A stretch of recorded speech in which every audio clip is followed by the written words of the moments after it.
Collecting all the top crime. And previously on Something's Killing the Children. Okay, so we started at issue 10 because we don't have the earlier issues because it's too hard to find and too expensive. Yeah. And in issue 10, we get introduced to Erica and Aaron Slaughter and Tommy in the town of Archer's Peak. And in Archer's Peak, there's been something in the woods killing the children. They reveal that only children can see these monsters, and Aaron goes to fight it, and it doesn't really end well for Aaron. Dead. Muerto. Very dead.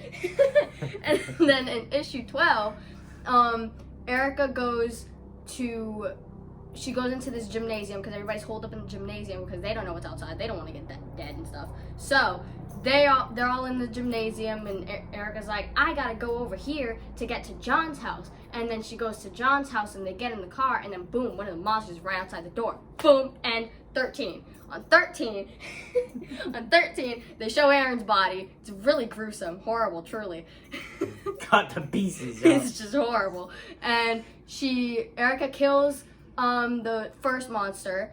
Then she gets to John's house, and she's all like, hey, John, what's up, bro? Here's what's going on. Here's, like, the whole rundown. And John is like, yo, what? Big review. He's just like, oh, that's kind of tragic. And John is with this kid named Vian. Apparently, Vian is kind of the cause of all this, and she was actually treating the monsters as pets for a short while before the mother kidnapped her, and then she escaped, which is kind of weird, but we're going to ignore that, I guess. So, because they never mention it again. And They don't. They really don't. They don't. They really don't. I don't know why. How this girl got away? I mean, I don't know. So, James is then like, hey, actually, I think it might have been my fault about what happened, because I told... what was his name? Tyler. I told Tyler about the monster, and then he gets cut off because Cecilia, this girl from the Order who actually hates Erica and is actually there to kill the whole town because she's got to clean up the mess that Erica started. She's there, and she's like, hey, we've got to cover this up. We don't like you. And then Erica's like, what? And then she slits John's throat. John's dead. Sucks dead. To be John. Another one kicks the bucket. Another one. John's Another dead. one bites then, the dust. In issue... what issue was that? That was 13? Yeah. Okay, so now in issue 13, they're all like, hey, John is dead. Sucks to be John. Then he's like, fuck you, Cecilia. And Cecilia's like, the feeling's mutual. And then boom, he's officially dead. And then Erica goes she off. She's on Morphin style. She does. She does. It's kind of cool, though I don't like Cecilia. She's a bitch. But anyways, so Erica and James and Vian, the little girl, they all run off to James' house to find out the whole start of everything and lure the last two monsters. Right. And we in part one of this video we failed to mention that. I jumped the gun, and we forgot to mention the whole ritual part. Yeah, we were jumping around, and so in issue 13, they get to James' house, and you get introduced to Erica's monster named Octo. And then it cuts off there, and now we're in issue 14. And I'm going to talk about issue 14 very briefly because we missed talking about the whole... In part one, we did a lot of... We got all the way up 2 parts of 14 and 13. So, you know... In 14, they start this ritual... to kind of find out where the start of this whole monster thing came, and to lure the last 2 monsters to the house so Erica can kill them. Yeah. So, and this is apparently something that she's learned in the House of Slaughter. Yeah, because she's a part of the whole House of Slaughter stuff. It's kind of... we talk about it in part 1 more in depth, but this is just a sum up. Yeah. So, in 14, they start this ritual, and they have Vian and James, like, sit down and, like, go, hey, when was the start of all this? And then James just starts spilling his whole guts. He's like, so basically, I was very scared of the outside of my window, and I made up a story that there was a monster there, and I told it like it was real to Tyler, and then Tyler and me told it to some kids, and then the kids kind of like manifested it, and James was just freaked out the whole time. Brian was also a little freaked out, and then when he gets to the end of the story, it kind of like the monsters get lured by Octo, because Octo starts screaming. Octo. So in case we haven't run this down, Octo is Erica's monster. Yeah. And apparently these monsters get tamed into these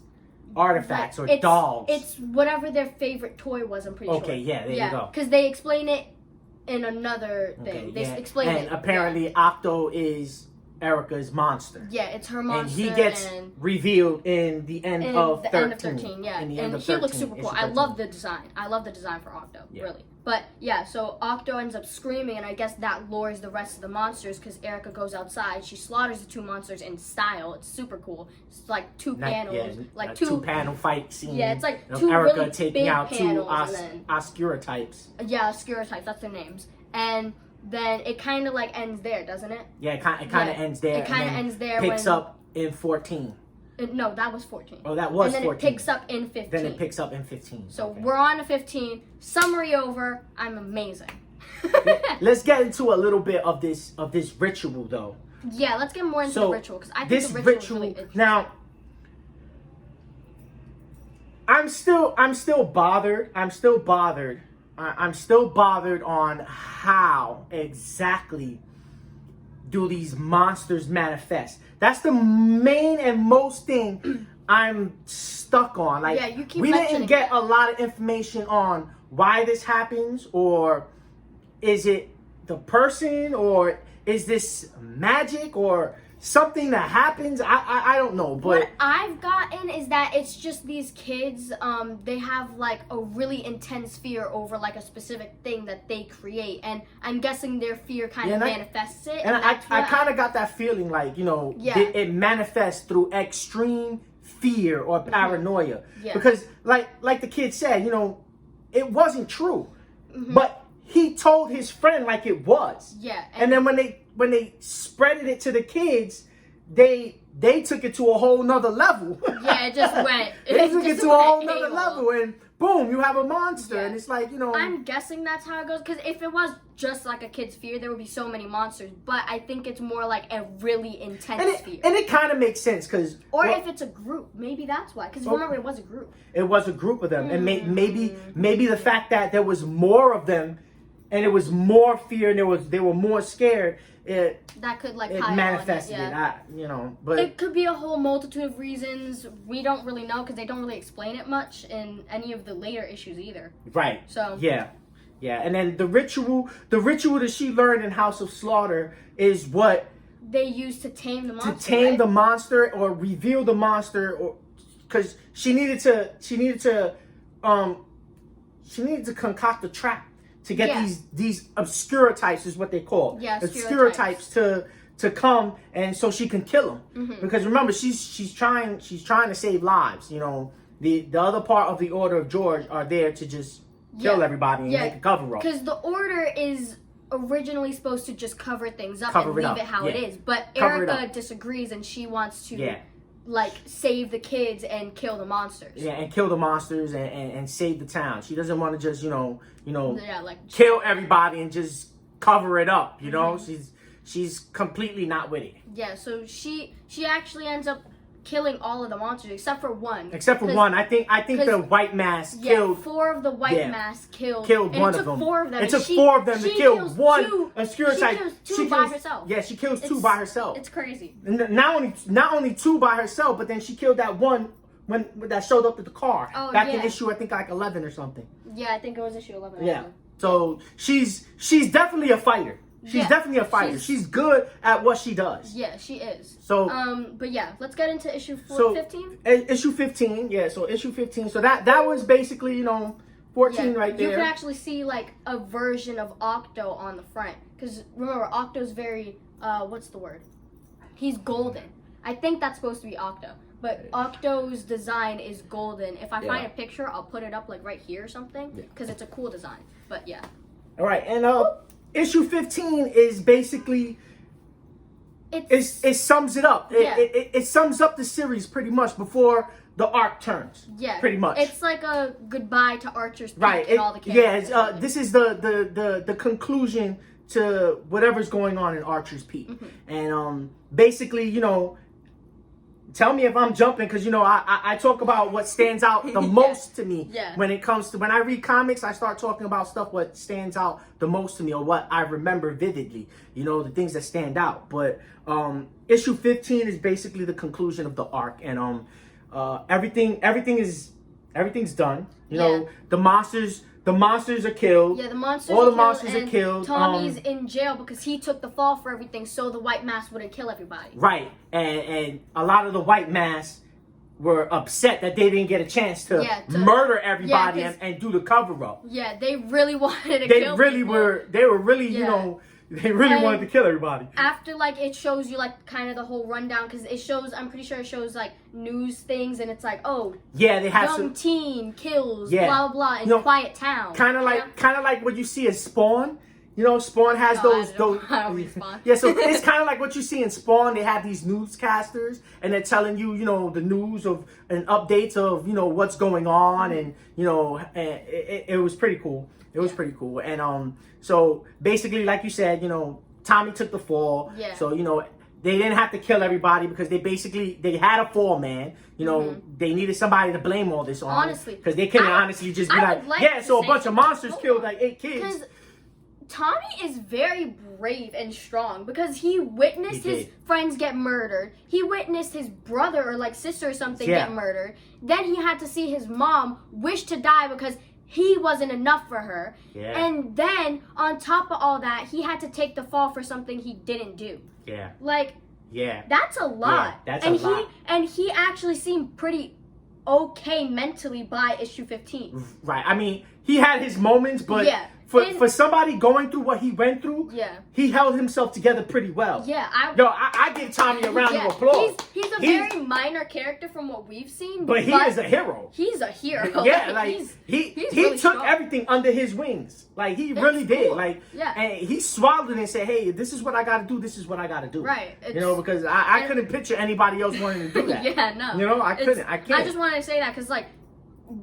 That's just big, like that's a good shout out for Tommy. That is a good point of bringing out about Tommy's character and what he been through and what he did. After it does like the whole like newscast thing, it shows Erica like packing her bags to go with the dragon. Because remember, in issue, I think it was Cecilia was 12. ordered to bring Erica back to the dragon because the dragon demanded to see Erica. Because Erica's. Because you said that you think he has a soft spot for Erica. Yeah, I think he does. It kind of shows, you know, because there was a part where Cecilia was talking to the dragon, and he was like, "I need you to bring me Erica back alive," and she was kind of like, "No, I don't want to bring her back alive. Yeah, just let her die. She needs to, you know, she's the cause of all this. You need to kill her." And he kind of like, you know, pounded his hand on the table, like, you know, I'm the dragon here, like I'm the boss. I said, bring her back, you know, and it's like. You know, she kind of stepped back and was like, the dragon actually makes an appearance when she's packing her bags to leave. He shows up and he's like, "Hey, blah blah blah blah blah." So she has her meet with the dragon, and that's what pretty much sums up this issue. Yeah, the issue is mostly about her talk with the dragon. Her talk with the dragon, and the dragon is basically pretty much just, you know, to summarize it, he wants her back. He wants her to join the House of Slaughter. Come back. He needs a leader and a fighter like her. Yeah. Because he knows how strong she is. Aaron died, and he was like one of the few black masks. Yeah, so apparently there's not a lot of black masks. There's not a lot of them. As a matter of fact, after Aaron's death, I think Erica was the last one. I think so, actually. Yeah. So Erica and Aaron were like the main two black masks you see throughout the series that we've read. Right. And after Aaron's death, it's pretty much she's the last one. So I'm guessing she kind of was a last resort because they kind of need a black mask. They need a black mask. Right, because... Yeah. Actually, I'll get into that later because that comes in later. But she's like pretty much the last black mask. So he's like, "Hey, I want you back." And he has a weird fascination with gummy worms. Yeah, he was eating gummy worms the whole time. Every time he's in a panel, he has gummy worms. Yeah, that's right. He was eating gummy worms the whole time. At first, I thought he had like a weird snake tongue. And I was like, what? Yeah. I was like, he was slurping gummy. Yeah, he was slurping gummy worms the whole time. It was just a really weird minor detail. I don't know why he does that. Yeah, he was doing that. Yeah, that was very weird. It was very weird. But I guess he's got a sweet tooth. You know, he's eating gummy worms and. So yeah, he's trying to convince her. He's trying to convince her to come back, and she's just kind of like. She's kind of like, yeah, she's kind of like, fuck you. I don't want to go back. You know, I don't like how y'all do things. Yeah. You know, I don't. She tells him, she's like, I'm gonna continue doing what I do, and she says, stay out of my way. Yeah, she says, I do what I do. You just stay out of my way. Stay out of my way, and And it's like he you could tell by the look in his eyes, because you can't really see his face because he has this this gold metal teeth mask. I think his mask shows up in one of the panels, or not panels, covers. I don't know which one. Hold on. Bam, right there. Right there. That one right there. Here. I'll show it. Yeah. That's his mask. Yeah. This is like a younger version. Yeah, so that cover is the dragon on that cover. It's like what he looked like when he was younger. Yeah. And It goes here? yeah. Okay.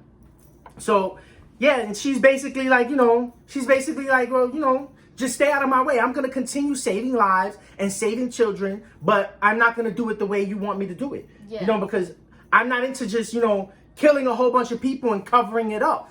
She really wants to save lives. Yeah. And when it comes down to it, the House of Slaughter are saving lives, but when things get out of hand, it's kind of like, we got to do what I got to do and just X everybody out. If there's too many witnesses, it's kind of like they do more damage than they do good. Yeah, but they're really not saving. But if there's only like 2 witnesses, then they do pretty like good, I guess. But still, it's just, and the way they run things is very, there's a form of government that I'm thinking of, and we learned about it in social studies, and don't remember what it is. I'm really bad at social studies, I'm gonna be honest. It's but not, well, is it anarchy? No, it's not anarchy. It's definitely not anarchy. Okay. Well, we tried. We tried. So he's basically, and from what I get from the dragon, the fact that he allows her to walk away, kind of again tells me he has this soft spot for Erica. Yeah, because when we see him in the other issue, when he's talking to Cecilia, he's not as nice as he is with Erica. Right. With Cecilia, he's just like, this is what you gotta do, get out. This is what you gotta do, get out and get it done. That's it. Like, but with Erica, he's more, what's the word?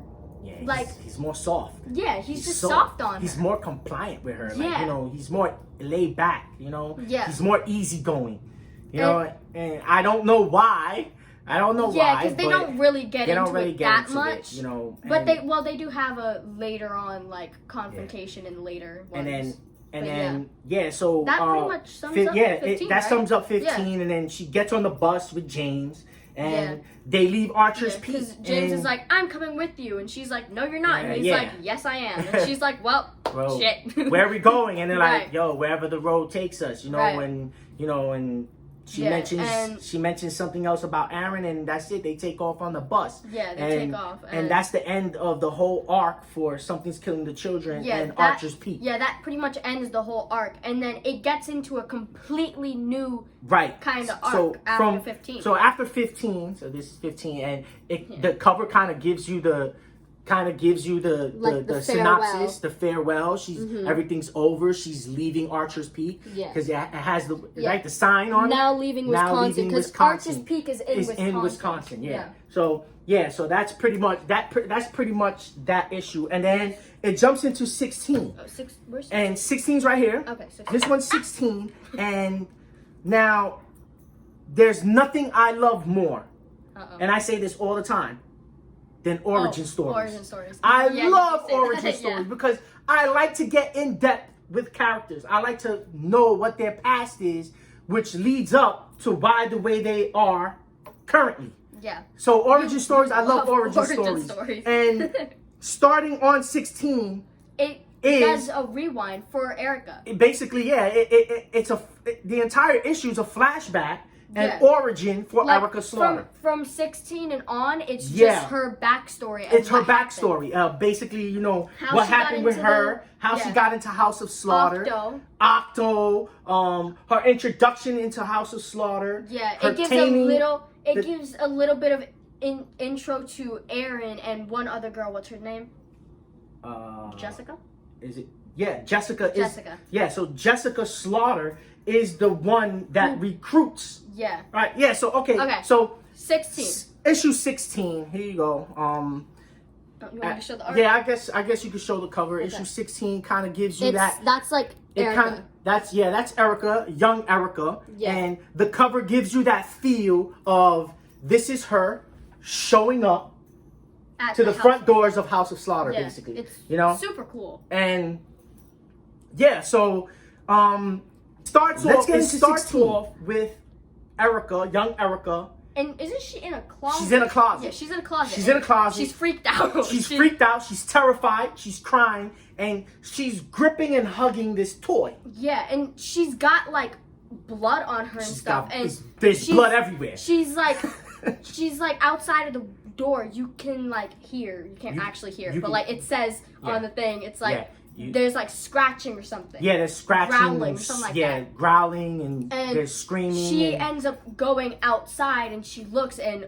her mother's in pieces. Yeah, just absolutely teared up. Her parents are dead. Yeah, her dad was in pieces, and I'm guessing her friend that was like playing with her, who came over. Yeah. She's in pieces. Yeah. Like everybody's just dead except for Erica. Dead except for Erica. And Erica starts trying to fight this thing. Like she's trying to fight the monster. Yeah. And then she from the jump, she's very bold. Yeah, she's very, very brave. Yeah. Because she does try to fight this thing going. Yeah, she tries to fight it, and then right when she's attacking it, not Erica. Jessica comes in. Jessica Slaughter, and she kills the monster really quick. It's like it's only like what, 2 panels really? Yeah. It's like a quick 2-panel thing. She not only does she kills it, but she somehow traps it. Yeah.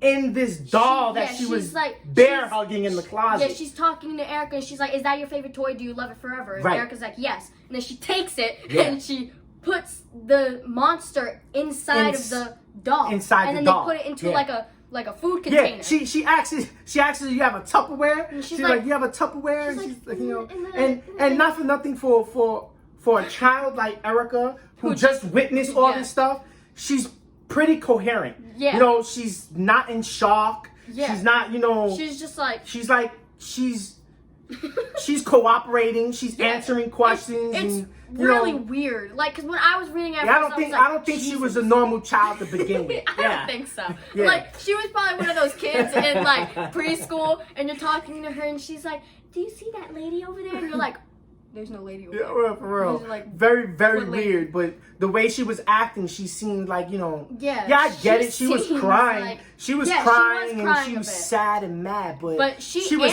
handling it very well. Yeah, for a child. And I'm guessing that's what gave Jessica the idea to recruit her.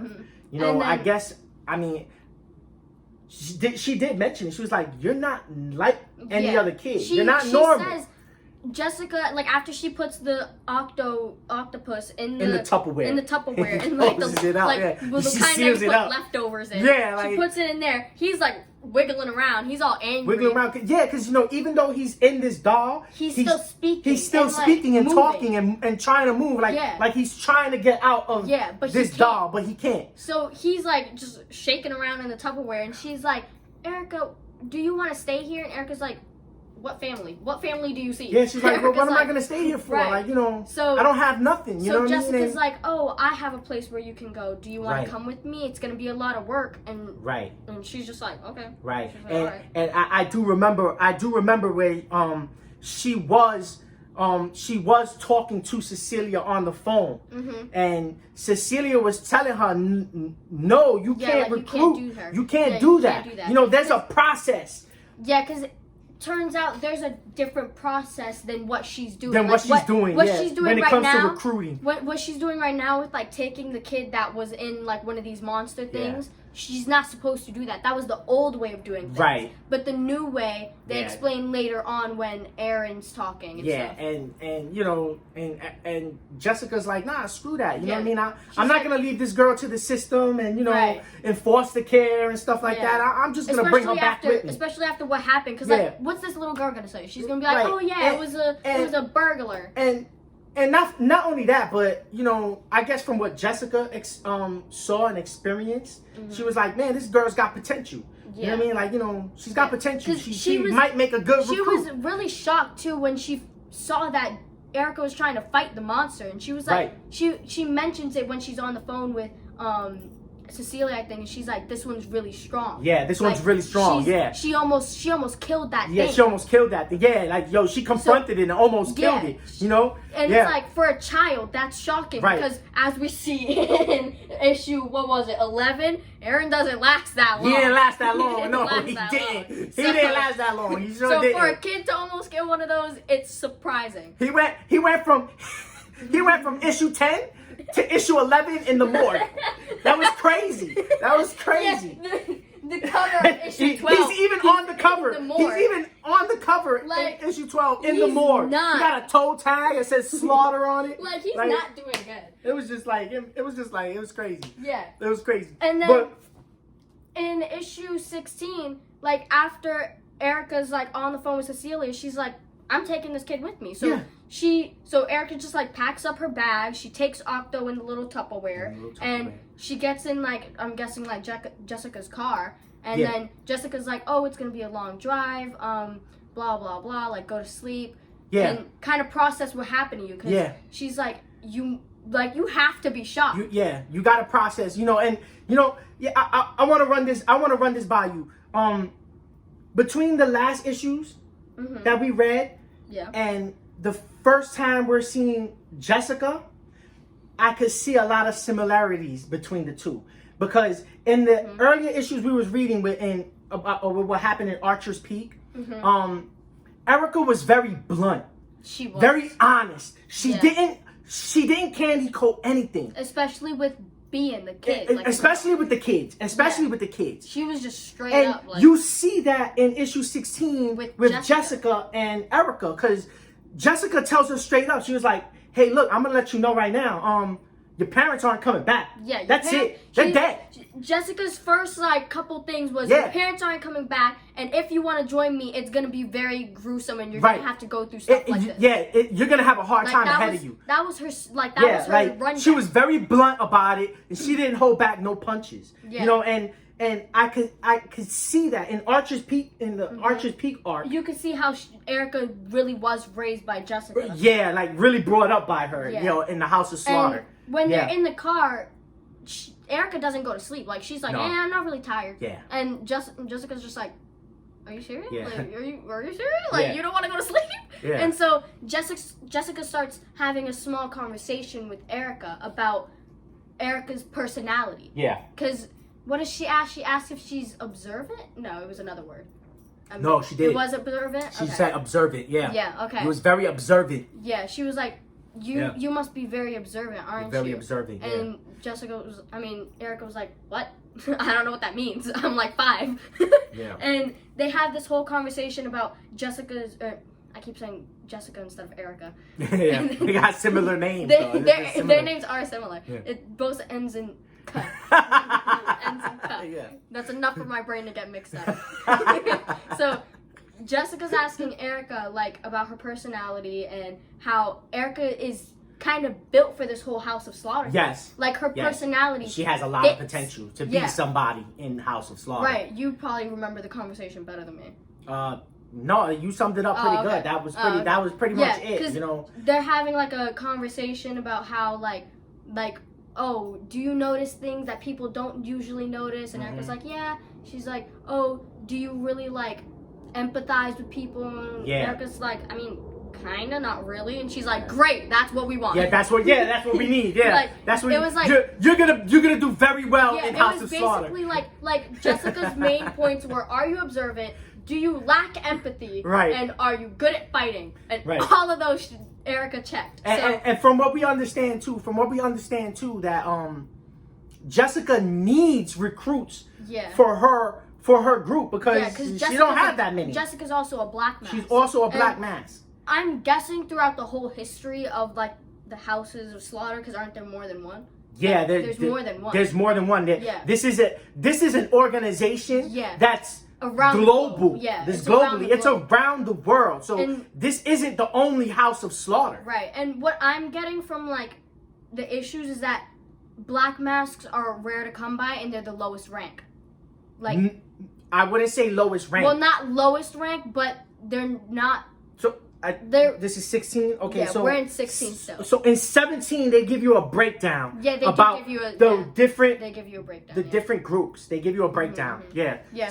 But in 16, like they're in the car after they have this whole conversation. They get to the House of Slaughter, and outside is Aaron, and he's like Yeah. what, like 14? He's like 14. And then he's Erica's like they're what, almost 9? the same. No, yeah, I think he's Yeah. a bit older than. Yeah. I think yeah. I think Erica's like around 9 years old or something. Right. And then Aaron's like 14. Yeah, and he's sour about her showing up. Yeah, he's real sour like, about it. Who's that? He does. Yeah, he doesn't get along with her. Yeah. He Off the right bat. off the bat, right off the bat, he's already bullying her. Basically. Pretty much, yeah. He's already bullying her. And then after Cecilia comes out too, and she's like, "Don't That's let your favorite character. I hate Cecilia. She frustrates me. She comes off to me as, yeah, she's a bitch, but you know, she has a soft side. Hello, we're going to ignore the set change. It's been a few days, I'm gonna be honest. And what we're gonna do is just pick up where we left off from part 1. If you haven't seen part 1, you could catch it. You could catch it on the channel. Yeah. And we're gonna speak a little bit on where we left off, which was the ending of 16, Yeah. going into 17. Yeah. So, like I said, if you get kind of lost, just check us out in part 1. Yeah. Spoiler room, comic cliff notes. There you go. Something's killing children. And so, where we left off. We left off with Cecilia and Jessica right outside the House of Slaughter, and they're having like a conversation, and Cecilia's like, "Hey, why would you bring her here? This isn't how you're supposed to do this, blah, blah, blah, blah." Right. I don't like Cecilia. Right. We all know this. Like she mentioned before on the phone when they had that brief conversation, Yeah. she's not too happy at how she's recruiting Erica. Yeah, and she's like, "Oh, do you even have a mask for her?" And she's like, "I was hoping you'd have one." She happened to have a spare one though. She did happen to have a spare one. I'm confused why Cecilia, a white mask, had a no-teeth black mask. She had a no teeth black mask. Mm-hmm. Is it because it was hers at one point? We don't know. We didn't get a backstory for them. We didn't get a backstory for Cecilia. You know, hopefully that's coming on Maybe later that's on. why she's a soft bitch. Or maybe that's why they're always bumping heads. You know, because you always mentioning, and we mentioned this in part 1, you always mentioning how Cecilia is a bitch. But she's not really that much of a bitch, because we'll get into it later on. There's an interaction between the two. Yeah, I just think she's kind of a bitch. That's it. But yeah, and then she gives her the no teeth black mask, because to have a teeth, like one of the ones with the teeth, you have to be a member. You have to be an official member and pass a test. Aaron didn't pass his test yet, so he has the black mask, right? Regular. Right. So they walk in. Erica's got her black mask on. They're and these masks are to be worn whenever they're in the House of Slaughter. They're like, keep it on. They have to be worn at all times, except for when you're at your mask room. Yeah, right. So apparently they have dormitories. Yeah, they've got like dormitories. Yeah, this is like a college.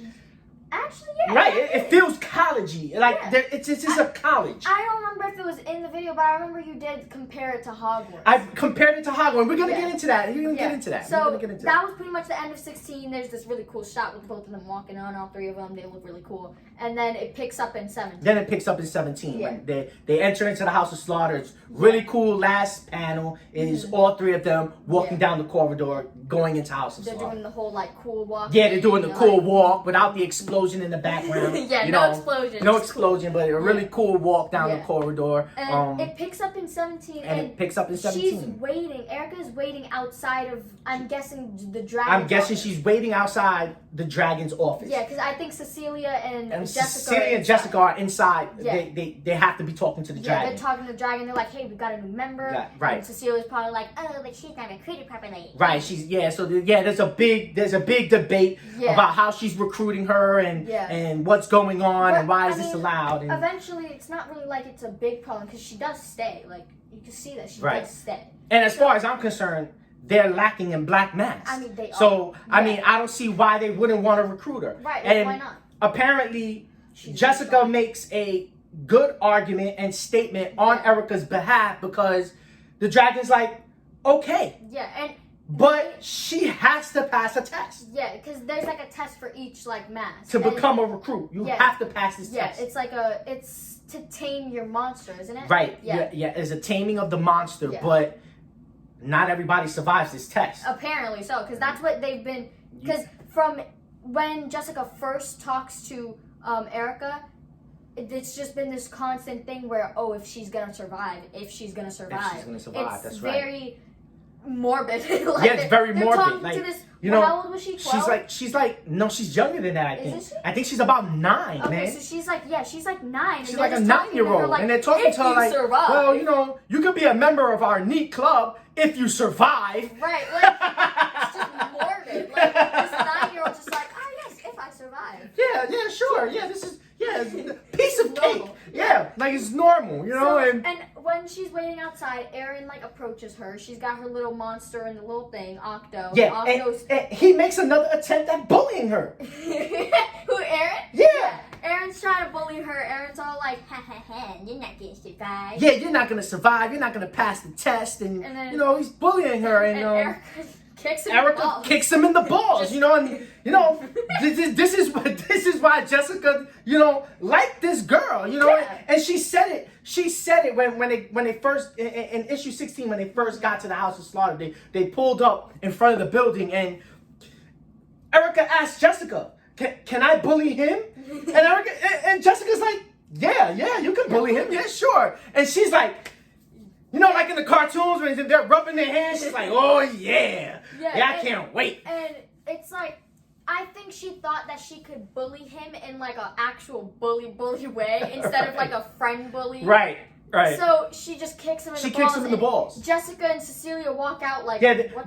They're like, huh? Yeah, they walk out of the dragon's office after they're talking, and they see Aaron on the floor. He's gripping his balls, and he's like, you know, he's screaming and he's hollering, and she's like, "What's going on over here?" You know what I mean? He's like, "Yo, you know, you said I could bully him, right?" She's like, "Yo, you said I could bully him." She's like, "You know, but that's not really what I meant, you know." But Jessica's you know, like, I meant friendly, friendly bullying, you know? him as a friend. You know, and then Erica's just like, okay, whatever. she's like, "Oh yeah, okay, whatever." You know what I mean? So, so like Jessica brings Erica and she's like, all right, let's just go to our room, and then they walk into the Black Mass room. This is where I mentioned to you, I was like, this kind of felt like a Hogwarts, because as they're walking in the corridors, they're passing all these rooms. They're passing these rooms, like, and different masks. yeah, so they got rooms with these signs on them that says red mask, They've got red blue mask, mask, blue mask, white mask, and black mask. black And mask. apparently And then- they're going to the black mask. Yeah, and room, they've 'cause got like libraries and stuff. Yeah, they and, got like, tech libraries, rooms yeah. and stuff, and you could see different colored masks walking around. Right.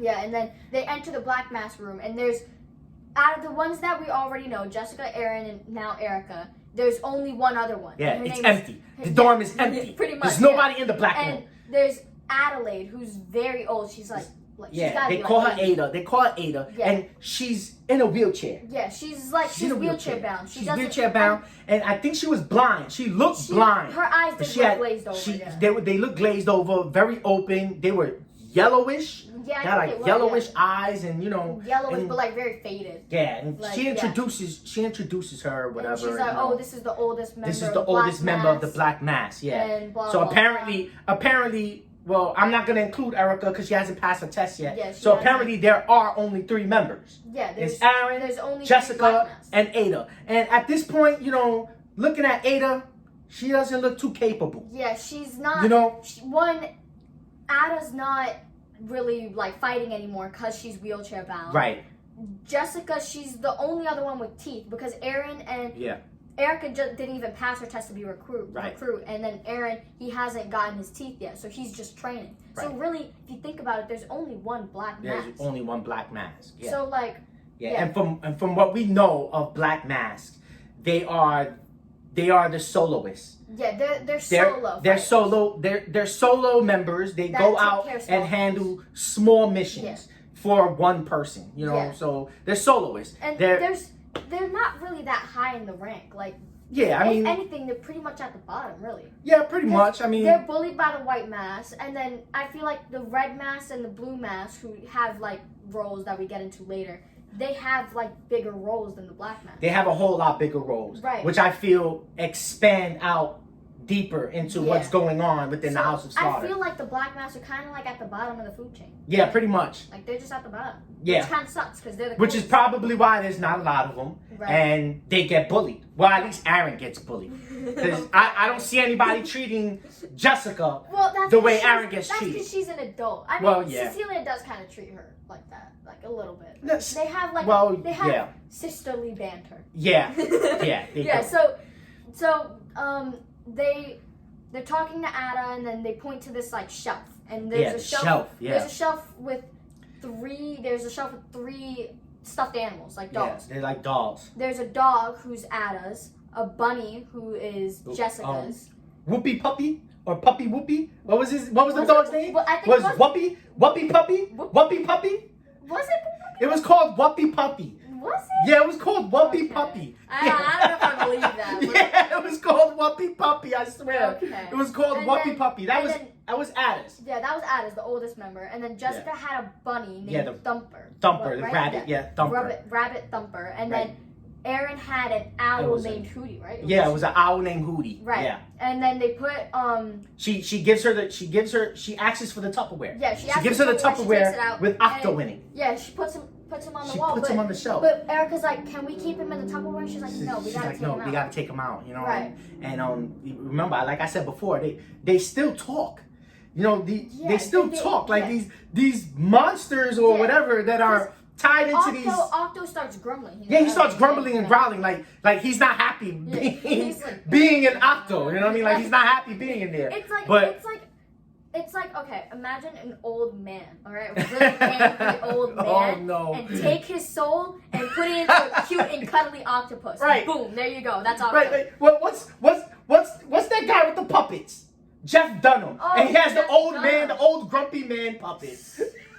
yeah. Yeah. Perfect example. He's just like, I don't want to be in here. I don't want to be in here. He's like, get me out of here. Right. Like that's how Yeah. it is. Yeah, And then- but so she takes Octo and puts him on the Yeah, shelf. she You know, puts him on the with shelf. everybody else's dolls. And, Yeah.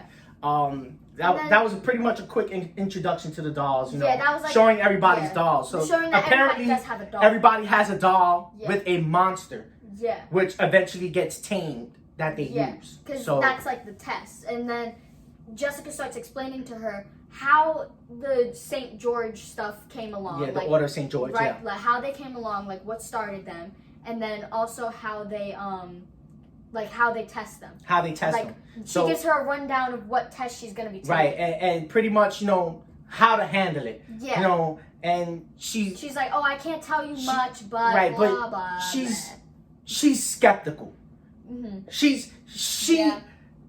like everybody else, even Jessica has a gut feeling that Erica's not gonna make it through this test. Yeah, everybody's just like, oh, she's not gonna make it. Yeah. Blah blah blah blah. Like they have, it's like- yeah, Honestly, it feels like they just recruited her just to see. just to see, like, oh hey, well, we like, don't have that many. like Let's you know try what, it. like you know what, You know? if she does pass this test, she's gonna be a great recruit. Mm-hmm. But we're not really counting on her passing this test. You know? Which is kind of messed up. Because if that was the case and you really thought she wasn't going to pass this test and die, Right. then you should have just left her to the fucking Right. system and foster care. Right. It's so. At least she would have been alive. Jessica's. I mean. You're so rude. Yeah. Jessica's like, oh, the test, it's gonna be very scary. Yeah. You're gonna get hurt probably. Yeah, you're gonna get hurt. Yeah, Um, like I said, she's very blunt with her. Yeah. She doesn't hold back Yeah. any punches. She Yeah. tells her exactly how Yeah, it is. She's like, oh, you're probably gonna get hurt. You gotta be safe. Blah blah blah. She gives her a very small rundown. She doesn't. Very vague. Yeah, she doesn't give her a lot because Yeah. she said she's not supposed to. She's not supposed So to. Yeah. she's like, oh, well, you should go rest now because you have Yeah. a long day ahead of you and you went through a lot. Right. And Erica's like, I'm not tired. Yeah, I'm not She's tired. Like, go to sleep. She's Yeah, she's like, go to Just sleep go anyway. sleep. Like, just go get your rest. Like, go get rest. Yeah, go get rest. She's like, So she does go to her room, and right. And it cuts to Jessica and Cecilia talking in like a bar. yeah, But yeah. I'm guessing it's like a bar with regular people in it because Yeah, when they're talking, Cecilia's like, oh, I don't get why you recruit her. And Jessica's like, so you wanted me to leave a 12-year-old girl. She said 12-year-old. Yeah, she said 12. She did? She said 12. Yeah, she's 12. Yeah, I'm okay, pretty sure so she's she's 12. 12. And like Aaron's Okay. like 16. We got that out Yeah, the way. There you yeah, go. She she- did say. I just remembered, She yeah. did. She She did said say you she's you want me to leave a 12-year-old. She's like, yeah. you wanted me to leave a 12-year-old girl and kill her, and then she's like, Right. shh, keep it down. So I'm guessing it. Yeah, isn't so they were just probably all in a public masks, area yeah. where because they had their masks off. And Yeah, they had their mask off, and this is where I mentioned to you my feeling of Cecilia's not really a complete bitch. She comes off as a hard ass because of her position, I guess, in the House of Slaughter. But this interaction with them two at the bar seemed very sisterly, like It's like, very friendly, honestly. yeah, it's as if Jessica was like the younger sister by like 2 years, and Yeah. Cecilia is just her older sister that's just kind of Yeah. tired of it. Yeah, Like, that's pretty kinda much. what it seemed like. Yeah, pretty much. And- I kind of got the feel like Cecilia was the older sister, Yeah. and she's always pissed off at Jessica because she's always doing some wrong shit. Yeah. Like, yo, I keep telling you all the time, like, but you don't listen. Yeah. You're always breaking the rules. It gives very much hard-headed sister. Yeah, it does. That's what does. it gives. It does. It just really gives- does. It just gives very And hard-headed. that interaction and those panels of them at the bar having a drink and even shedding tears because Yeah, Jessica Jessica cries. cries, yeah. She cries, Jessica full-on and sobs. at one point you can even see Cecilia almost cry. Yeah, but she kind of like cuts it off and Yeah. she vacates before before the tears start flowing. She's like, you know what? I'm not gonna let her see me crying. I'm leaving. I'm out of here. Because I feel like Cecilia, I don't think she was a bitch when she was younger, but because she's a white mass and she feels like white mass are better and stuff, she kind of forces herself to be a bitch. Right. She kind of forces Right. the act on when it's not really or to be a specific way in front of her team, Yeah. in front of the white mass. true. Yeah. You know what I mean? It's just like she's putting up a front Yes. that she doesn't really actually agree with. Right. Exactly. You hit That's it on how the it money. feels. Yes. And Jessica's like, oh, I just feel really bad because I know she's not gonna make it. And they're basically just talking like Erica's already dead. Like they're They do. They're talking like she's already dead. She's already dead. Yeah. And she's just like, oh, I just didn't want to leave her to foster care, blah blah blah. And Cecilia's like, well, what's done is done. We'll see Right. what happens tomorrow. Right. And then it cuts to Erica in her now dormitory room. Right. And Erin, After she told her to go to bed. yeah, and she's just standing. She's just in her bed. She's just, It's like, yes, yeah. the wall is very wall. No, but before we go any further, not for nothing, with that interaction between them, Mm-hmm. I would really love to see a backstory or more of Cecilia's character I and, kinda wish we got before more. the white mask. Yeah, I don't think Cecilia was actually a white mask to begin with. I think she was a black mask. You don't think so? I think so. I believe she was put into a black mask or was a black mask and then made a white mask or Yeah. transferred or something happened between them two and she went to white. Yeah. I don't know. She Don't doesn't know. give me the vibe of a white mask. Like she gives me more of like a snooty black mask. That's what she reminds me of. She doesn't remind Which me is of why I got the feeling she Yeah. was at one point a black mask. I think But- I think she was, yeah. This is why I wanted to bring up the fact that I would love to see an Yeah. origin of Cecilia or some more backstory on her I character. think we should have gotten her. And I think strongly with the way Something's Killing the Children is going, I believe they are eventually gonna do that. Yeah. And Probably. I would be psyched for that one. I would Yeah. be psyched for that one. Yeah, I think they should have gotten a little bit more. Okay. After they have like that whole bar conversation, it cuts back to Erica To and Erica Aaron. and Aaron. She's in Yeah. her room after Jessica sent her to the room to go Yeah. to sleep to get rest for her test. Yeah, and so And Aaron walks in. He's like, "Hey, I've got some advice for you." And he's acting way nicer than he was then when what he they was first before. I met. guess that Yeah. kick in the balls actually helped. Yeah, I guess that it really helped register as well. Right. So he's like, "Oh, here's some advice for the test. Some things you see aren't gonna be real, Right. And it feeds off your fears. It so feeds don't off get, your fears, If you yeah. get too scared, it'll hurt you. It'll hurt so you, just don't right. be scared." And she's like, "Oh, that's easy." He's like, you don't expect to not get hurt. You're gonna get hurt, Right. but like you said, it feeds off your fears, Right. and it'll hurt you So if it feeds off your fears. he gives her more advice than Jessica did, and I feel like that really Yeah. helped her. Yeah. Because after they have that whole talk, he's like, "Oh, don't die because you're the only other black mask. And Right. all the other Right. people are either Yeah. Emphasis bullies? on don't die. yeah. Like, so Yeah. he's also on the you're gonna die bandwagon. Well, no, because remember, he doesn't think she's gonna die. He has more faith than everybody else there. Well, yeah, because he says don't die. Yeah, he has. know, I feel like he has more faith than and- anybody else. And she sort of says, I'm not gonna die. I Yeah. promise. Yeah, She says that. That's what she she's says. really confident. She's very confident. She's a very and confident he's little like, girl. all the other people are either really old Yeah. or they're bullies. Like the white Yeah. masks are all bullies. So You know, don't die. You're my only and sister. the fact of what Aaron said shines some light on me. So he said it feeds off your fear. Yeah. Now, remember, in our part 1, I was always saying I was stuck on how these monsters manifest. And I think he sums it up. He said it. It feeds on your fear. Yeah. And you were right. It feeds off the fear. It feeds off their fear. So the more you fear it and the more you're scared of it, gives it the power. And like you said before, you were right again. The fact that there was a group of kids and not just James and Tyler. Yeah. The Because fact that there was a group of kids who were now scared. Yeah, there were more and they were more powerful. Right. So I think at that point, with all that fear, is how this monster at Archer's Peak manifested. There you have it. There you have it. He pretty much like answered. He pretty much answered my question in that one little panel right there. Yeah, and then he just like walks out. He's like, all right, go to sleep. And then he walks out, goes to sleep, and that's when it ends. That's when it ends. That's the ending of issue 17. Yeah, that's the ending of issue 17. It was basically her getting settled in. Getting settled into the House of Slaughter, and then we go into issue 18. 18's the one with the cool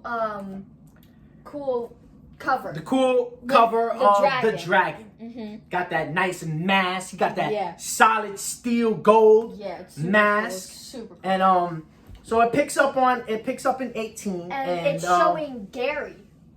We've never met Gary before. So this is the first time we get introduced to Big Gary. Yeah, Big Gary. Big Gary Slaughter. He's a big man. And he lives on a farm. And he lives on a farm. He's rich and stuff. And he is a blue mask. He's a blue mask. He's a blue mask. And he has a lot of blue masks like around his house and stuff. Right. So he's a blue mask, and apparently they take Erica to this farm because this is where her test takes place. This is where like in the farm. Thing is. So she comes in and she's like, "Hi, I'm Erica," and he's like, "I'm Big Gary," and he's super chill. Better than all the rest of them. I got that from him. He's like, super chill. He's down to earth. You know, he's just I feel like that he's like that because of what his job entails. Yes. He's so nice to the kids because of what his job entails.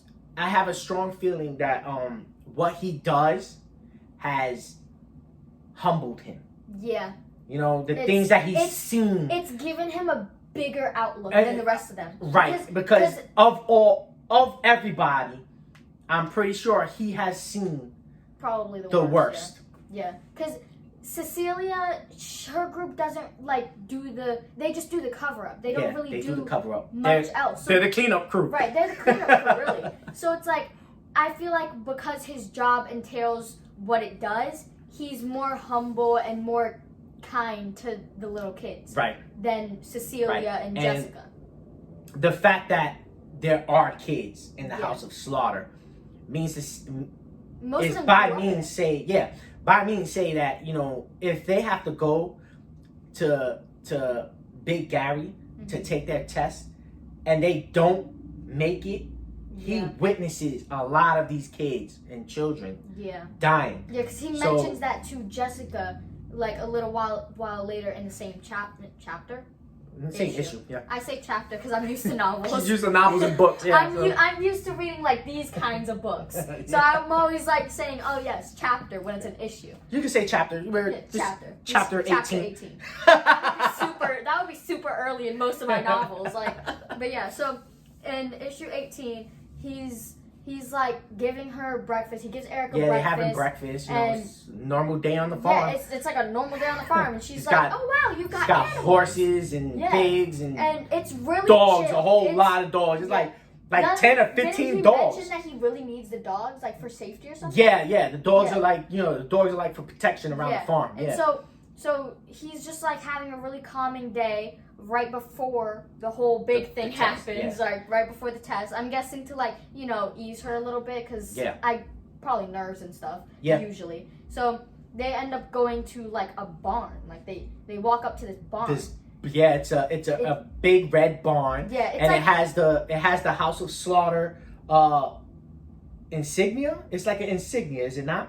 I do not know what that word means. An insignia is like I do not know. A symbol. Okay, yeah. It's like the House of Slaughter symbol. Yeah. It's like an insignia. Yeah. Basically, when everybody in the House of Slaughter who has passed his test and is a member has this insignia tattooed Yeah. on their body.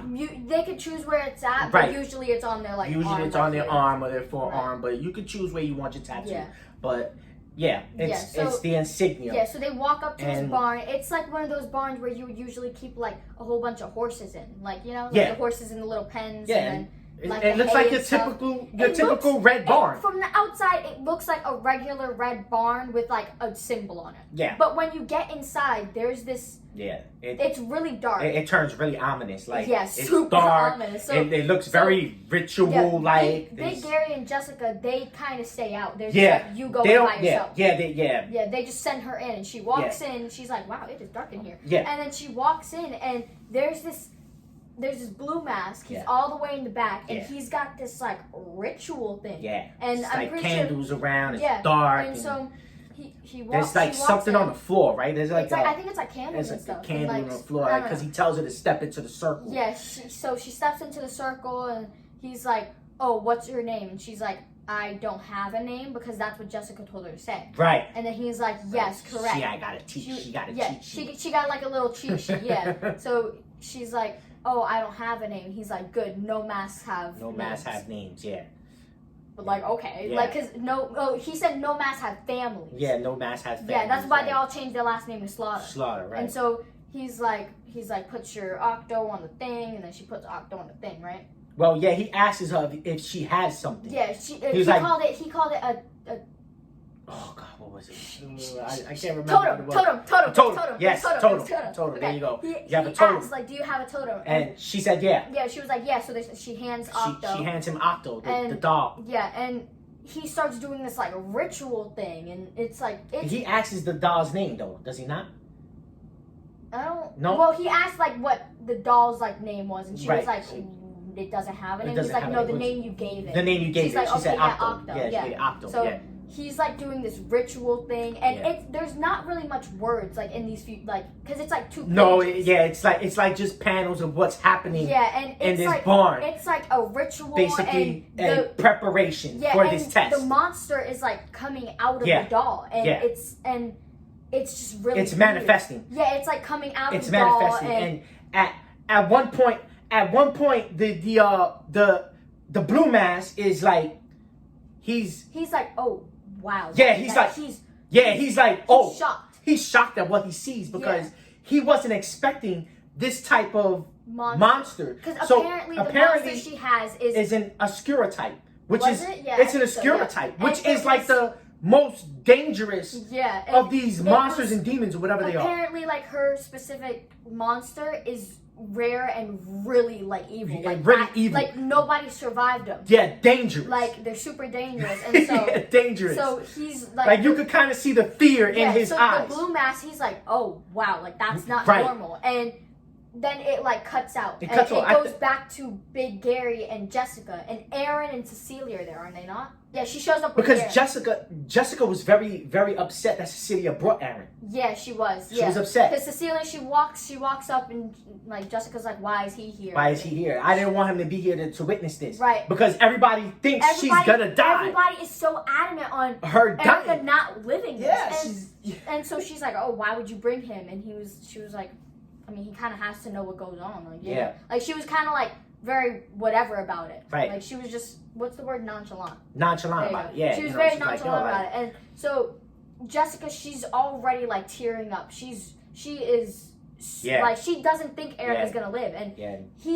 Gary Big Gary's there trying to console her. He's yeah, like, he's you know, trying to console her, but at the same time, he's like, you didn't tell me what kind of monster What kind this of would monster be. Like, this you would didn't be. tell me it was gonna be this yeah, bad. like yo, this is Yeah. an obscura type of the fucking highest caliber. Like, yeah, so like he's like, you didn't tell me this didn't- was what we were dealing with. Yeah. Like, I'm gonna have to clean up this mess. Ah, Like yeah. everybody thinks and she's gonna die. she's gonna It's die. like- Basically, it's like not only did they already think that she was gonna die, but now they're 100% sure she's not gonna live because of the obscura type and the type of monster she has. And so Cecilia and Aaron are there, and Aaron's saying like, oh, why are you guys talking about it like she's already dead? Like, yeah. have hope at least. Yeah. And right when he says that, Jessica's like, I'm just gonna go get a drink. And then like Big Gary's like, oh, you want one? Cecilia's like, really, in the middle of the day? Like, shut up, bitch. Yeah. But anyways, Yeah, pretty much. I would get so mad if I was Jessica. Yeah, in the middle of the day. Yeah, like, she's like in the middle of the day. You know, like one of them preppy rich right, people. like, I'm sorry, I Like, didn't know there was a set time to drink. Like, I'm Yeah. about So, to like, have I to just witness need a a drink murder. right now. Like, what do you mean? I just need a drink right now. Jeez, this Yeah. girl. But yeah, Yeah. so Jessica and Big Gary are like going inside to get a drink, and when they're all going inside, Erica's standing there. She just stands on the porch and she's like, "Was that So it?" yeah, so let's not jump. Yeah. So when she's in the barn, the test ensues, and when the test ensues and it starts, it ends issue 18. Yeah, it does. It ends issue 18, and 18 know. is the ending Yeah. of, well, it's the beginning of the ritual. Yeah, She it's the starts her beginning. test. Yeah, that's when the ritual starts. This is when and the then ritual it starts, ends and then there. it ends, and then it picks up in 19. Oh yeah. Okay. Then it picks up in 19, 19. which Okay. so it picks up in 19, where this is her test. Yeah, it shows the rest of the test and then a bit of the porch I was talking about. Right. Yeah. So it so- starts off. And he's Well- it's after the monsters raise where it starts, right? Because like that's when they were prepping to raise it, and then right when it starts off. Well, it kicks Oh, off yeah, back it at kicks off back at House of Slaughter. It kicks up. It kicks back- off. It kicks Yeah. off with Aaron. Yeah. So Aaron wakes up in the morning. Aaron, this fucking kid. Aaron wakes up in the morning with a knife at his throat. Yeah. Yeah. He wakes up with a knife at his He throat. wakes up with a knife at his throat. It's like one of those hunting knives. Yeah, it's like a big hunting knife. Like, and it's just at his throat. It's at and his he's throat, like- and he wakes up and he's terrified. And Right. he's practically pissing his pants. You know? And it's these two red-headed twins. They're white men. Yeah, it's two red. Yeah, It's two redheads, It's two long redheads. hair. Long hair. You know, and they're white max. Now, this is where in part 1 you didn't want any Aaron slander going on, and this is how I came about Aaron's death, because Aaron really wasn't that much of a tough guy. You know, he was the one getting picked on in school. Okay, but By girls at that. guys. No, they were girls. There were 2 girls, 2 white mask girls. Look, Okay? I will not Now- be taking Aaron's slander. Now, okay? you know what? I'm not gonna fully slander and bash Aaron, because these 2 girls were scary girls.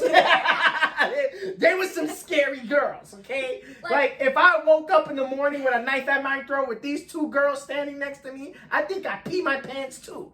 You know? Like, okay, he was getting bullied or whatever, okay? He was Yeah. getting bullied. He was getting bullied, but And- this isn't your normal bullying. I mean, they got a knife to his throat I mean, this while is- he was sleeping. I mean, this is more of the bullying like that you see in the movies where you're like, wow, these kids are Yeah. sadistic. yeah, Like, it's crazy. Like the things that go on in his school. We jump from something's killing the children to deadly class. I was talking about this in class the other day. It's like, Yeah, it's like, look, he was getting bullied, but it was violent bullying, so I don't blame him, okay? And then Yeah. Cecilia walks in. Cecilia she walks in the she's middle like- of him almost getting neutered. Yeah, You're horrible. She stops this whole thing that's going on. she's She's like, like, oh. hey, what are y'all doing in here? No, she doesn't even go like that. She's just like, oh, girls, fight alone. Okay, yeah, she does. She doesn't even go, what are you doing? She just goes, oh, run Oh, yeah, along. run along. Leave Aaron alone. You know what I mean? Like, yeah, leave him alone. You I don't know. I don't know. If I walked into a room and I saw a guy with a knife at his throat with 2 girls standing over him, I Yeah. would have been like, this is a problem. I'd be like, 1, you guys need to not have a knife. 2, how did you get in here? They're like, this is either a problem or y'all into some real kinky shit. Oh, you're an asshole. I hate that. Like, it's just, I feel like she was just way too, whatever about it. She was just like, oh, yes. Yeah, like she didn't care too much that they were Like, bullying Aaron. Not She was bullying him, threatening him. Like, his life was in jeopardy. right, like, and she's just like, oh, Aaron, get up, we're going to the farm. Yes. And he's like, Yeah, so- did Erica make her it? whole purpose of coming to get Aaron was to take him to the barn while Erica's test is happening. Right, because You know? she didn't complete the test at this time. She didn't complete the test. She's just like, Yeah. oh, we're gonna go to the barn. She just started her test, so Yeah. they're on their way to head to the barn Yeah. to witness this event happen. Yeah. It's horrible, really. Yeah. Like, it's Yeah. like, yes, let's go watch your sister get brutally murdered. Like, Right. I'm sorry, what? Right. I don't want to You know, go on a trip like that. Like Aaron just woke up and he's already been through a lot. Like, you know? Aaron's only woken up for like 10 minutes. 10 minutes. And he's and already he's getting already threatened with he's a already knife. got threatened by 2 ladies, a knife to his throat, his balls almost chopped off. Like, this guy's got it bad.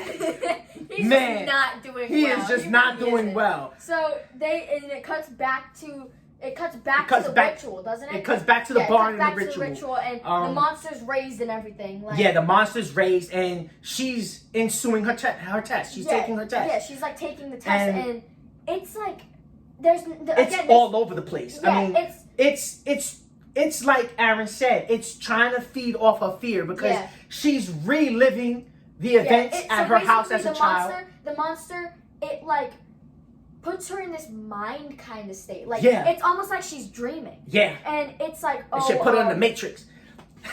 Put her in the Matrix, it's like replaying the events from when the monster killed her family, Mm-hmm. and it gets to the point where her mom gets like brutally murdered. brutally. Like, she's basically witnessing the event all over again. Yeah, and he's like, she's obviously like freaked out. Only this time, the monster is taking jabs at her. Like, he's taunting her. Yeah, it's like taunting her. taunting it's like, her. and like the monster like tears up the mom, and Yeah, she's ripping them apart.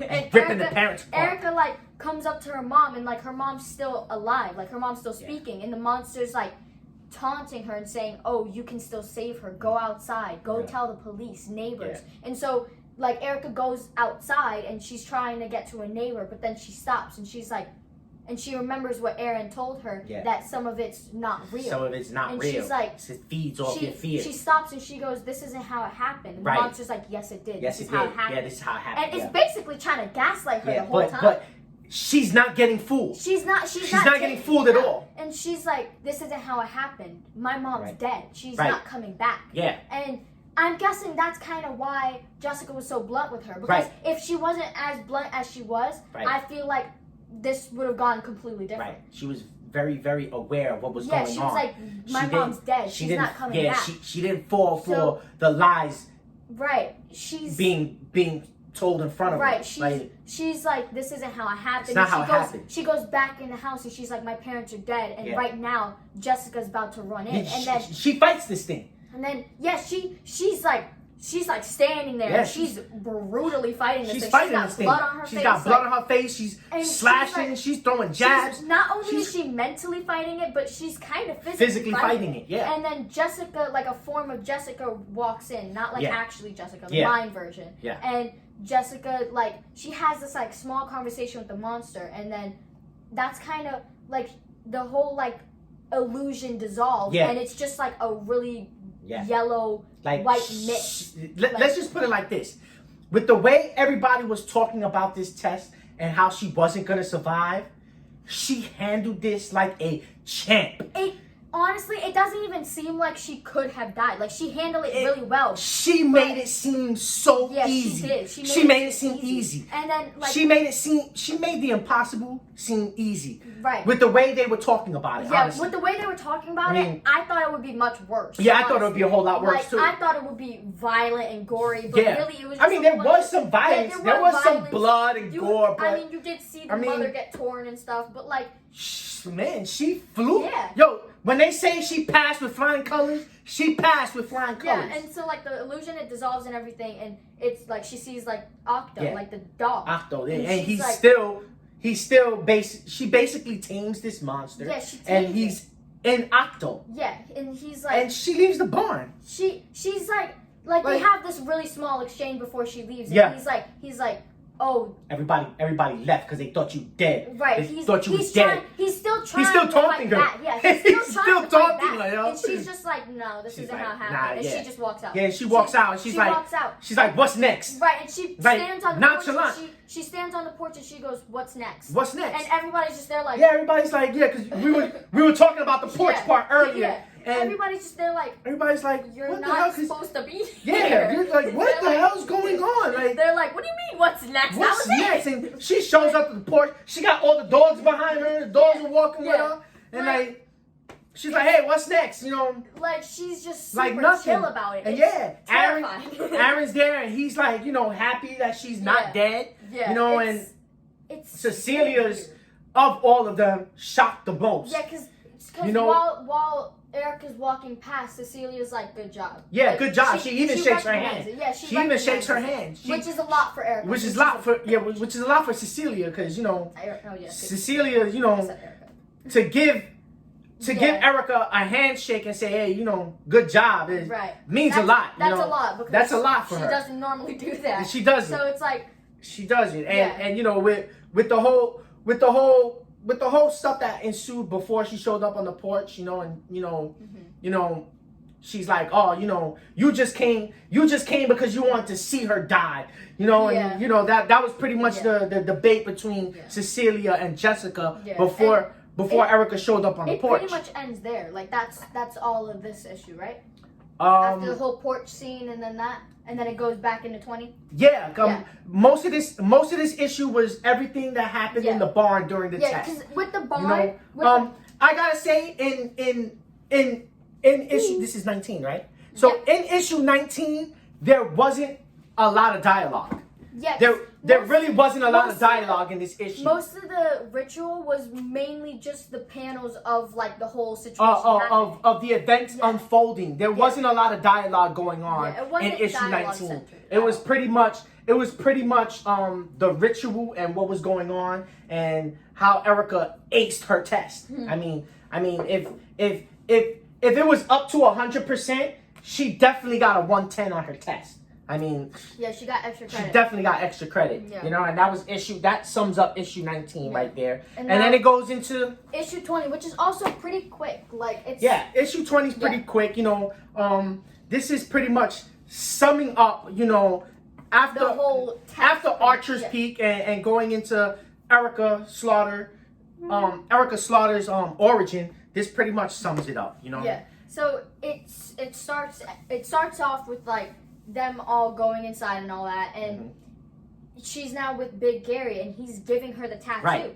It's, She's passed the test, and Right, she's passed the now a test, so- full-fledged member, right. and So she's getting her. she has to get a tattoo. Right. She's getting her So, tattoo, so she gets it right. She gets here, it on right? her forearm, She gets it on her forearm And, like Jessica. and she's there. She's getting tatted. You know, she's getting the House of While Slaughter she's tattoo. getting Um, tattooed. Her and Big Gary have a Yeah, conversation. they have like a conversation. Gary has some stuff to break down for her. Gary starts explaining the whole mask colors, and Right. it's pretty simple actually. Yeah, Way pretty simpler. much. It's way simpler than it may sound with Yeah. like all the colors and stuff. But basically, Right.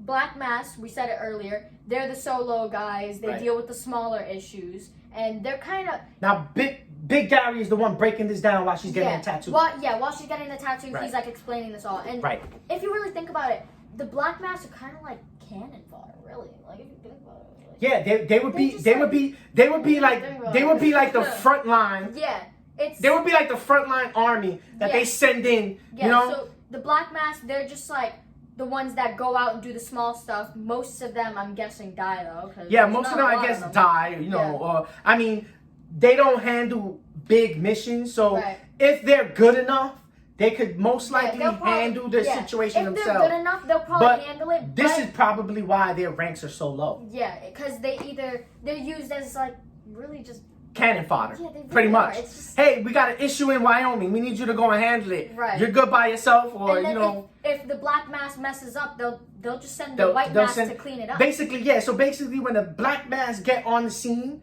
they pretty much will phone in and tell them what the situation is. Yeah. Like, hey, this is what's going on. I can handle this or whatever, blah blah. Or they'll be like, hey, look, you know, this situation's getting out of hand. We're gonna need some more people out here. You know. And then the White Masks are the cleanup crew. They deal with the bigger issues. They deal with the bigger like issues. in Archer's Peak when everything started getting out of hand and the whole town was like Right. witnessing all of this. Right. That's like I bigger think issues. they're like they would be like the CIA, like the secret ops. Yeah, sure. Yeah, they'd be like the CIA, Because the Black secret ops. Mask, they deal with like how Jessica dealt with like the 3-person group. Yeah. Because it was Erica's parents, Erica herself, and then her best friend.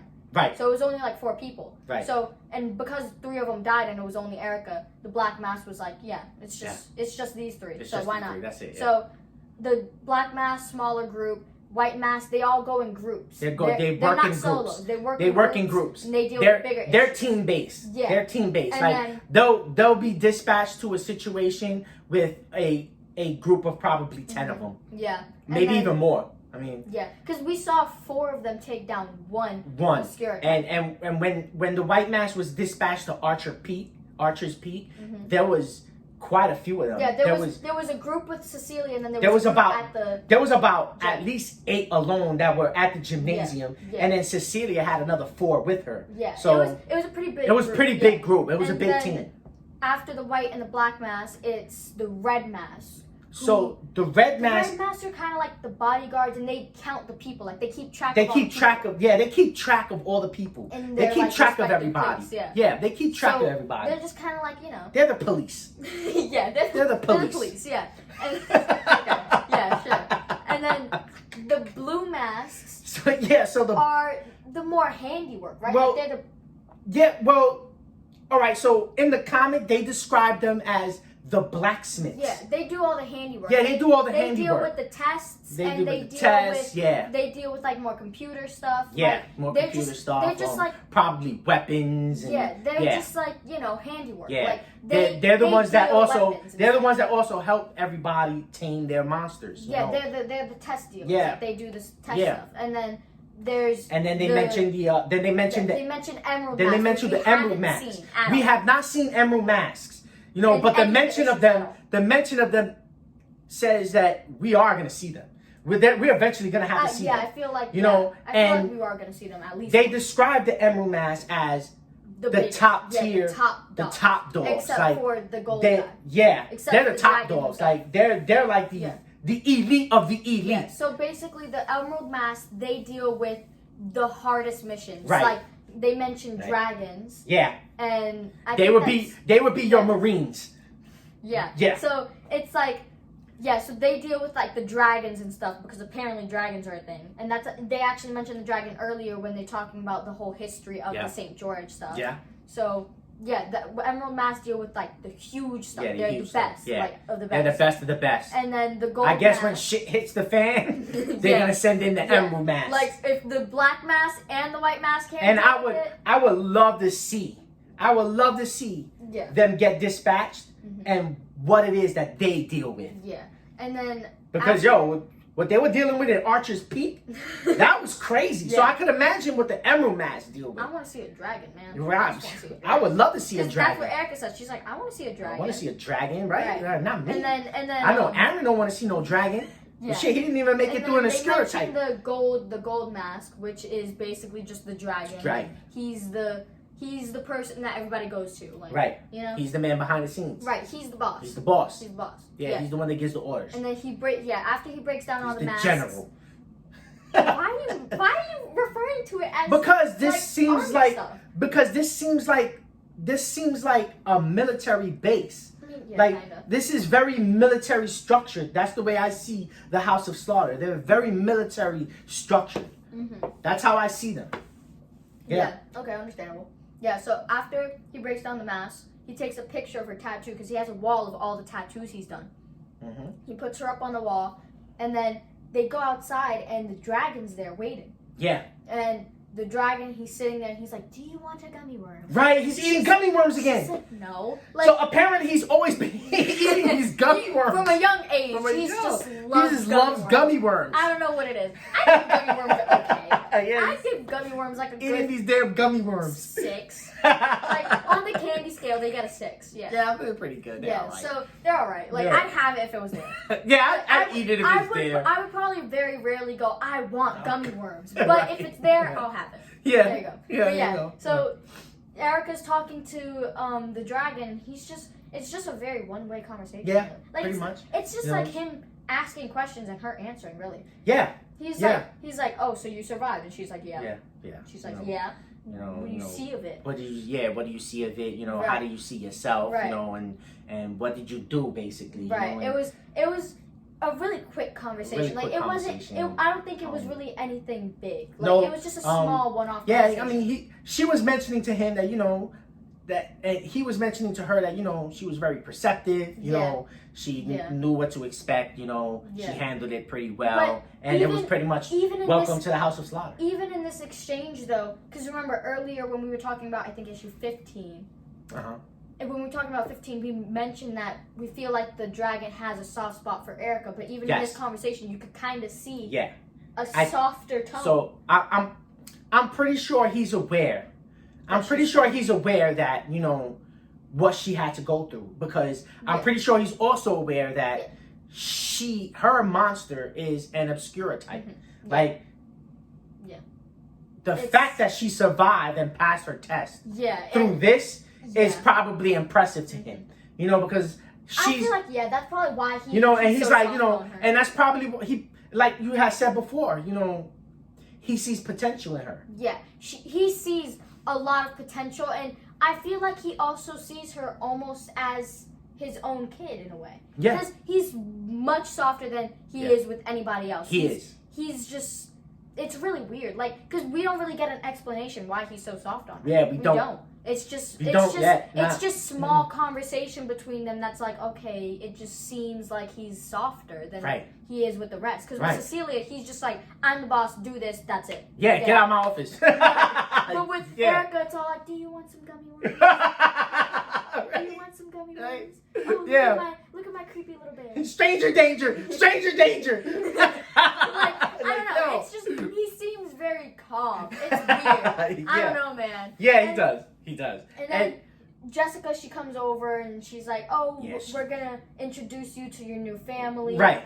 We're going to have like a celebration feast. And, we're going to have a celebration. We're going to feast. That's kind of where... That's kind of where it ends. Yeah, and, it's it's pretty much a welcoming end to the group and a congratulations. It's kind of open-ended from there. Because, like, we know, from what we know, it's more just like, this is her backstory, how she got in.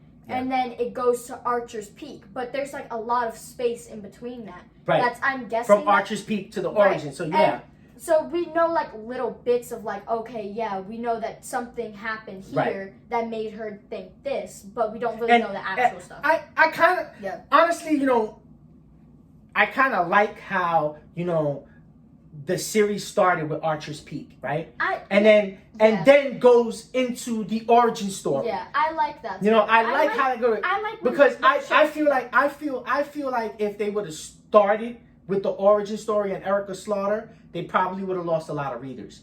Probably. You know what I mean? Because it's so slow. It's slow, and it gives you. Slow, but, I think the whole arc of Archer's Peak gives you that feeling like, oh man, I like this character. Yeah, it gives you room I want to know more about this character. It gives you room to actually have Erica grow on you, and then it gives you her story where you're like, oh, that's kind of sad for a child. Right. I understand why she's so strong, and two, so like her. Like, you kind of understand her more. I like when shows give like an actual arc before they give before they give a back origin story. Yeah, it just gives me more room to go. Yes, this is why I like this character.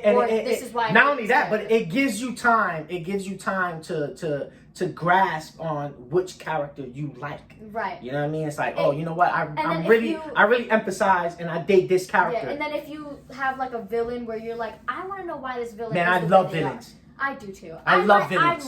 I'm a villain fan. Well, okay. Well, we know that about you. I love the villains. Yeah. I really do. With me, I like it more when I can sympathize with a villain.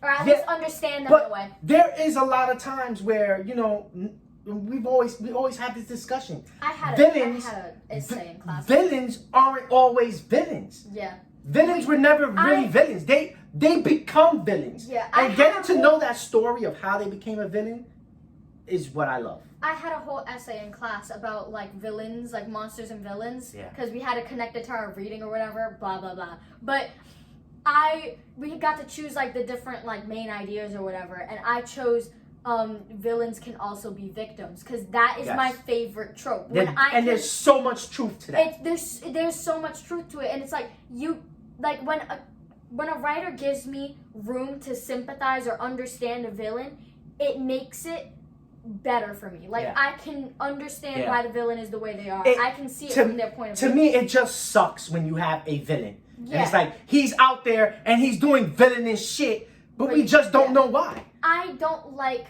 what's the word? Okay, I remember hearing this from somebody. I don't know who I heard this from, but like a plot is the bones and the meat is like the action or like Yes. the other stuff. Yes. And I hate it when they just make a villain and there's just meat. Like it's just he has intention, but like why? Why? I don't like when they don't How did he give get here? reason. How So did he get here? when- And please don't tell me they didn't just dump him in a Right. tank of toxins. It's like Give me more. Oh, I see what you did there. Give me more. Like I love it when there's more like origin and reason behind villains. Yeah. It makes stories so much better. But yeah. Yeah. It's just great. It's just great. It's So just great. overall, It's just great. from 10 to 20, and by the way, just to kick it to you, my guy, Frank over at Coffee and the Comic, he has a great package deal coming out. And the package is, he's got the best deal out there right now that I know of. And you can get it at Coffee and the Comic. And it is actually a 1 through 5, Something is Killing the Children package. And I'm stoked when it comes in. It should come in. You already got it? Yeah, I'm stoked when it comes in because, I've said it. It's like, it's so hard to get the first 9 issues of this series. And I mean, yeah, you can go out and get a trade paperback, but man, you want those issues, and now you can get your hands on the first 5 issues. And I'm stoked to get my hands on the first 5 issues and read them and see how they pan out. Being that we only got 10 through 20. Yeah. So I'm excited for I that. thought that'd be really I'll cool. actually probably So read those. from 10 to 20, Something's Killing the Children. How do you feel? What you got from it? I liked it. It was really good. It had good plot. It had a good origin story. It had pretty good action. It was slightly gory, which I like. Not it too was- much, not too Right. little. It's It was like, just enough. it gave you enough to really understand, like, oh, this is violent. But at the same time, Yeah. you're not like, oh, this is actually horrible. And this is like, all violence. This is just This is- actually blood and gore. Like Yeah. that is just a human's leg. What was the writer doing? like you know those. Okay, The writer was like, here, just put blood and gore. like okay, you know those comics. The lot. You know those comics where it's like it's just horrible gore and you don't understand anything else but the gore. Yeah, and the artwork didn't help either. It was didn't. It bad. really didn't.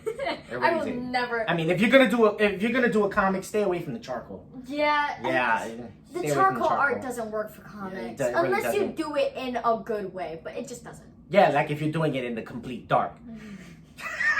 I'm You're just saying. horrible. I'm just Like, saying. It's okay once in a while. Like if you do it good, then the charcoal's fine. But if you're doing it like the lot, then it's not fine. So if you was gonna rate it from 1 to 10, what you give it? I'd give it a solid 9. You give it a solid 9. Solid 9. I'll give it a solid 8. I'll give it a solid 8. I'll give it a solid 8. I'll give it an 8. You were gonna say 8.5, but you said I was gonna solid. say 8. I said solid, but I'll give it an 8. Yeah. I'll give it an 8. The only thing that I feel like is keeping me from giving it a full 10, and I give full 10s like really. I just give them out. Like I'm like, don't take my rating for a good one, because if I like it, I'm gonna rate it at least a 9 or a 10. Like there's no 7s and 8s and whatever's. Like it's just either 9, 10, or 1. That's it. Oh So, man. Like I feel like the only thing keeping me back from saying 10 is because we didn't have the earlier issues. So, because I was slightly confused at first, but once that confusion faded, it was really good. It was really good. it Yeah, was it worked good. out. That's why I'm giving it. And when those first 5 issues come in, we'll sit down. We'll look at them and we'll see what we missed. Yeah, I mean, we'll see what we it's missed, only we'll 1 through explain. 5, and then we're missing 4 more issues. But I mean, the first 5 issues should pretty much sum up the beginning of the beginning of the story, pretty much. And then after 20, I'm pretty sure that's it, right? After 20, it ends, and then it gives you a sneak peek. Oh, it does give you a sneak peek. It gives you a sneak peek into of the House of Slaughter. House of Slaughter. Yes, and House of Slaughter is delving into one of your favorite characters. Aaron, my favorite. He's wonderful. He deserves so much more page time, screen time. Page time, yeah, some he more, deserves yeah. so many more panels. He's great. Okay. He deserves Yeah. so much more. Yeah, so the ending of issue 20 is right here. Yeah. It gives you a sneak peek in the back, like one maybe two, Oh, look, that's Aaron. maybe 1 or 2 pages, 1 or 2 page sneak peek at a House of Slaughter. Yeah. And The this is House of sneak peek Slaughter was right here. very like sneak peek. Like it wasn't like anything big. I love Right. the art in the front. Like, it just looks very cool. He's like got his mask and stuff. Yeah. so this is so apparently in the sneak peek. It's showing. It gives you. I like the fact that it gives you a time frame. Yeah, it does. So it's this is 15 years before earlier. 15 years Yeah. before Archer's Peak. Archer's Peak. Okay, Yeah. so he's this is like, yeah. what, So 20? basically, the fact that we just got through an Erica Slaughter origin story, and it automatically throws you into an Aaron Slaughter origin story, because I feel like this is gonna be an Aaron Slaughter origin story. Yeah, it's gonna be not really completely origin, but Yeah. like it's gonna give you some. It's gonna give you information about his past. it's gonna give you a lot of It's- information about his past. It's gonna be a situation from his past. Yeah, and probably leading up to whatever's going on now. Yeah. And the I think sneak that's peek gonna be is really very, very brief. Like it's very brief. it's Yes, just very him brief. running through the woods. isn't It's it? him running through the woods. I believe they're having a It's like- test yeah, run or it's- something. Yeah. And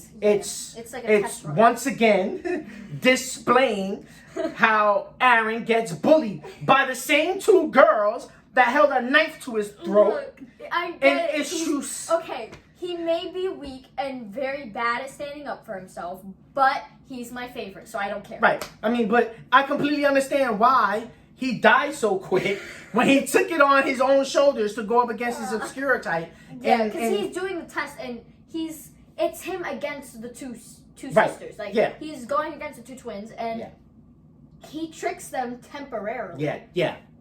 But because Yeah, I so think he was too although- focused on his trap or something. Yeah, so That happened although Aaron isn't strong, he's very witty. He's witty, but he's not Very strong. witty. He Yeah, but- sets up this trap. But after the sneak peek, that's really it. That's all we really get. That's really all you get. Yeah. And then it goes into House of House Slaughter. of Slaughter. Now, we are going to stop here because House of Slaughter is our next book club talk. Yes. Which is from Frank Castle at Coffee and a Comic, which should be going down, I believe, Friday. Is it Friday? I believe it's Friday. And I don't want to do any spoilers here. Yeah. We've read it. She's a big fan. She I loves like it. Aaron. And I like Aaron. He's cool. But Yeah. I might be making a sneak peek in the book club. Oh, Okay. I mean, she wants to make a maybe. sneak peek. Maybe. A sneak peek? Maybe. But yeah. So So if y'all interested in talking about Yeah. the House of Slaughter, you could go to coffeeandacomic.com, check on his website. You can scroll down, join the book club, get the book you see right here for 35% off, and then join us for the discussion, whether it's on screen with Coffee and the Comic himself or in the chat. Yeah. However you want to do it. It's Yeah. great. It's fun. You know, I had a pleasure of being on with them and talking Batman 89. It was fun. It was great. So big shout out to Frank Castle, Coffee and a Comic, you know, and Yeah. Brandon over at Apollo City Comics. Check him out. Check the podcast out. They do some great work there as well. And there you have it. There you have it. That was Something is Killing the Children. Goodbye. Peace.